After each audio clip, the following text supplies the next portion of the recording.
We're doomed, I tell you. We're dead. There's no hope. We are going to kill the planet trying to feed ourselves. It's over. Come on, Doc. I'm serious, guys. There are too many problems and too few solutions.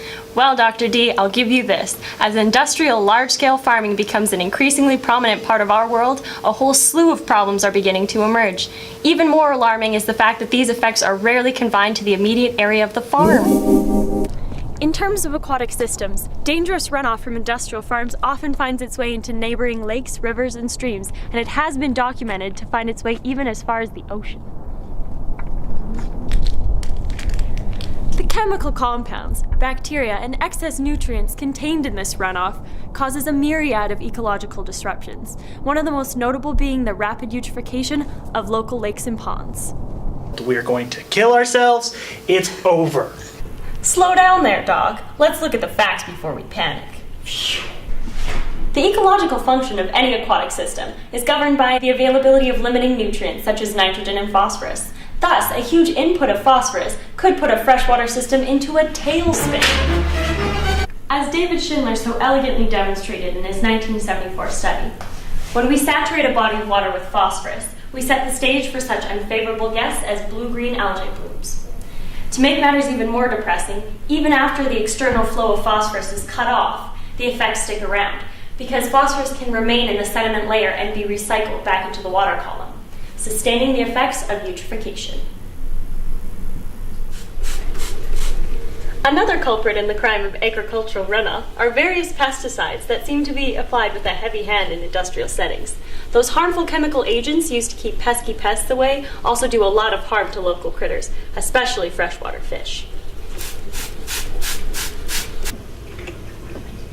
A 2008 study in Brazil looked at the levels of chlorinated pesticide compounds in the tissue of freshwater fish that inhabited areas close to agriculture. Not only did the researchers find ridiculously high levels of both legal and banned pesticide compounds, but those compounds were associated with severe physiological impairments, such as liver lesions and immunosuppression. That's it. I'm out. If you need me, I'll be in my apocalypse bunker. Thank you very much. Hold your horses there, Doc. Ongoing research has been looking into ways we can reverse the effects of eutrophication. One of the most promising avenues of research involves adding adsorbent compounds into affected lakes and ponds.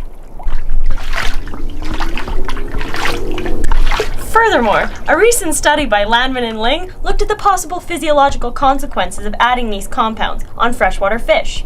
It appears as though compounds such as zeolites have passed with flying colors. The researchers observed no morphological abnormalities in the fish. That's all well and good, but we'll never defeat the beast that is industrial farming. People are always looking for cheaper and cheaper methods to produce their goods. Dr. D, have you looked at that recent study from the European Review of Agricultural Economics that found that Europeans are actually willing to pay more for locally grown rice? This would mean fewer greenhouse gas emissions. Consumers can vote with their wallets, and it's like super trendy right now to eat local. Honestly, I don't read any of the studies you kids send me. I don't trust your sources. Where are we going to grow all this food? There have been projects and studies popping up all over the U.S. that are exploring urban agriculture options and even rooftop gardens. It's also been shown to improve the nutritional and economical status of local communities. A case study on rooftop gardens in Bologna, Italy, concluded that 77% of the city's needs could be met this way. It would even increase urban biodiversity. And before you ask, yes, urban farming techniques can also match traditional crop yields and are even shown to enrich the soil. I can't be keeping cows and pigs in my yard. That's smelly, it's inconvenient, and just not likely. No need to keep smelly animals, Doc. Eating a plant-based diet is not only healthy and delicious. Vegan brownie, anyone? But it's actually more sustainable and has less of an impact on the environment. It's been scientifically measured. Try some, they're delicious.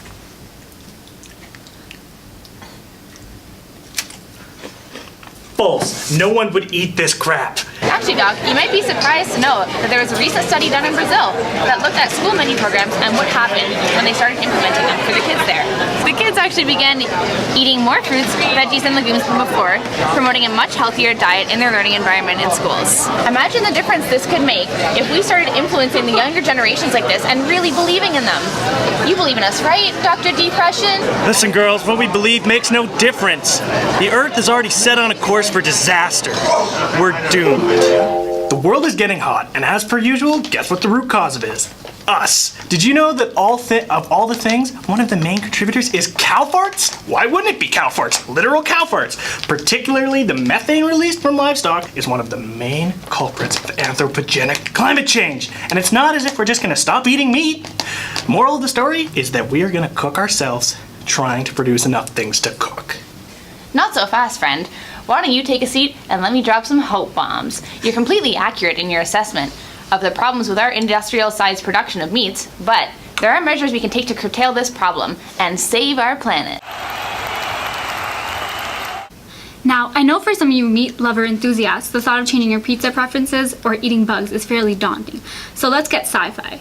What if I told you we could grow steak in vats using genetic engineering and completely remove the need for livestock at all? Well, we can't, at least not yet. But with the progression of modern genetic techniques and the obvious need to reduce greenhouse gas emissions, it seems like a hoop the human race will feasibly be able to jump through. We've already been able to grow meat proteins in vivo. The main hurdle we have when it comes to franken meat is the cost and consumer perception. I understand some of you aren't too keen on reducing your protein intake, and why would you be? Meat is delicious. Now, this could create quite a roadblock. If only there were meat alternatives that were both tasty and sustainable. Oh wait, there is. For example, insects are both a delicious and nutritious alternative to meat. Studies have shown that the per protein square kilometer from insect production is actually exponentially greater than beef. I know what you're thinking, ew, gross, I don't want to eat bugs, but trust me, they're a delicious alternative. These cookies are made with cricket flour. Delicious. Well, that's all fine and dandy, but it's all for naught. The reality is, the human race is mulching plastic into the ground, playing God, and messing with the DNA of our crops, without any regard for the possible consequences. To add insult to injury, it's impossible to keep up with our food demands, because our population growth is out of freaking control. It's not just us that we're hurting either. We're also destroying the ecosystem for all of the cuddly critters out there. I'm sorry, sloths. I love you. Hey Doc, it's not all fire and brimstone. There are still some steps that we can take to stop this mismanagement of our agriculture. We just need to be smarter in the crops that we grow, increase the efficiency of our production, and use less land. For example, there are areas where only we're producing 60% of the maximum possible yield. If we're smarter with our land use proven techniques like rotating crops, or use more efficient irrigation techniques, there will be plenty of remaining land for the sloths to frolic in. I know the plastic mulch sounds spooky, but in reality, further implementation of this technique might actually help the environment. One study using black plastic mulch increased both the yield and the quality of peppers.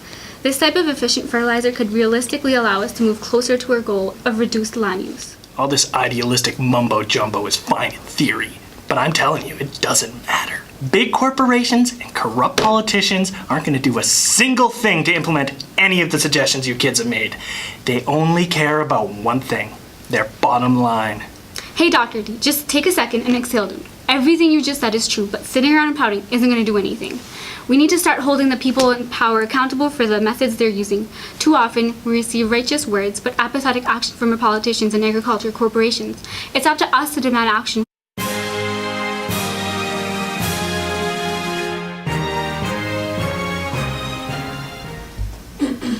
Who are you looking at? You guys are right. All hope is not lost. It's possible I was being just a tad extra, as you kids call it. I'm still worried about the problem associated with industrial food production, considering it's one of the most pressing issues in our changing world. But you guys have convinced me that with further research into alternative techniques, increased emphasis on effective agriculture, and effective action from our politicians, I really think we can do this thing. No problem, Dr. Depression, but we've got work to do. Actually, you guys can call me by my first name, Daisy. Daisy? I don't know what you guys are on about. I'm actually like the 15th in line of daisies. I'm Daisy Pression, the 15th. It's a really important name for my family. It means stoic and wise.